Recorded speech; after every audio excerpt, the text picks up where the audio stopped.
పేరు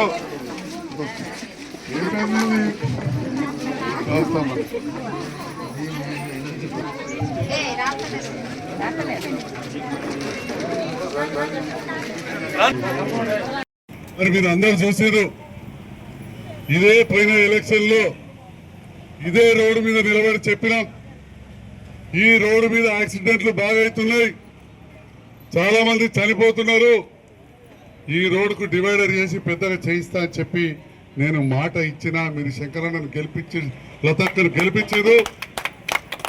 ఢిల్లీకి పోయి నిధులు తీసుకొచ్చిన ఏ నాయకులకు సంబంధం లేకుండా అధికారులకు ప్రతిపాదనలు ఇచ్చి ఒక ఎమ్మెల్యేగా ఢిల్లీ నుంచి నిధులు తెచ్చి 18.5 కోట్లతోటి మంచినీళ్ళ పైకారికి వెళ్ళి చెలిగల్ దాకా రోడ్ ఇచ్చినాం. మీ కళ్ళ ముందు చూస్తున్నారు.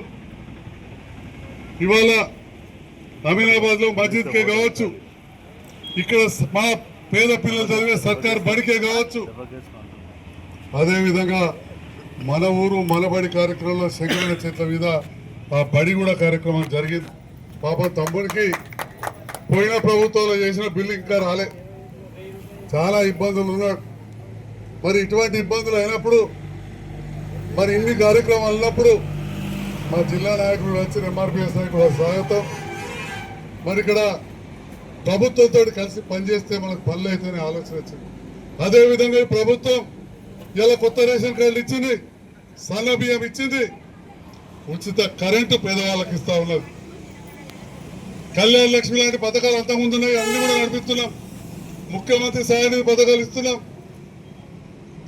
మరి దాంతో పాటుగా ఒక మంచి మంచి రోడ్లు వేసే కార్యక్రమం ఈ ప్రాంతంలో జరిగిందని చెప్పి చెప్తా ఉన్నా.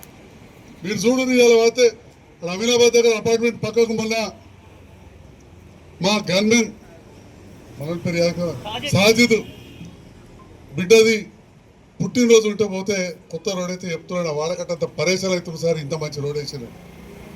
మొన్న ఇక్కడ బీడీ కంపెనీకి బడికి పోతే ఇంధనం నీళ్ళు కడతా ఉన్నారు ఎంతో మంది. మరి ఆనాడు కొందరు అంటారు కావచ్చు, నేను ఎప్పుడు చెప్పా బాగా, మా నక్కగంగ గారు శంకరన్న చెప్తుంటారు. మరి మా తాతలు రాజకీయాలు ఉన్నప్పుడు ఇక గాంధీనగర్ ప్రారంభమైంది, అప్పుడు కాంగ్రెస్ ప్రభుత్వమే. అప్పుడు చేతి గుర్తుండకపో, అప్పుడు ఆవుదూడ రెండెట్ల నాకు కానీ అట్లా ఉంటుండే. పాతకాలం వాళ్ళు వేరు, కానీ ఇక వాళ్ళ కుటుంబంలోకి వెళ్ళే వెనుకడ గదే కుటుంబం శాపత రాజం, వాళ్ళప్పుడు గదే కాంగ్రెస్, వాళ్ళ కొడుకే మా శంకరన్న. ఎదురుగా కట్టు మళ్ళీ ఎదురా ఇటు వీళ్ళు అందరూ. తర్వాత రకరకాల కారణాలు తెలుగుదేశం వాళ్ళకి పోయిడు, నాతో వచ్చేటు టీఆర్ఎస్లకు, నేను కూడా బీఆర్ఎస్లో ఉన్నా. మరి ఇప్పుడున్న పరిస్థితుల్లో కాంగ్రెస్ నుంచి పోటీ చేస్తుండు. మరి మా చెల్లె పోటీ చేస్తున్నప్పుడు కొన్ని ఇబ్బందులు, కొన్ని నిందలు, కొన్ని కేసులు ఎన్నున్నా కానీ మన పట్టణం బాగా కావాలి, నిధులు తీసుకురావాలి, నీళ్ళ కరువు పోవాలి. అంతకుముందు పొద్దులు చూస్తుంటే పై పలుకుతుండే నల్ల నీళ్ళది, ఇవాళ వలుగుతుందా చెప్పుని. కొత్త ట్యాంక్ ధర్మ సముద్రం కాడ కొత్త ఫిల్టర్ బెడ్ కడుతున్నావా లేదా మీరు పోయి చూసిరా. యువకులను పోతున్నా నీళ్ళ కరువు ఉండకుండా వివిధ కుల సంఘాలకు నిధులు ఇచ్చుకుంటా అన్ని కూడా కార్యక్రమాలు చేస్తున్నాం. రేపటి నాడు ఇంకా కూడా చేద్దాం. ఆ అమీనాబాద్లో మా ఇట్లా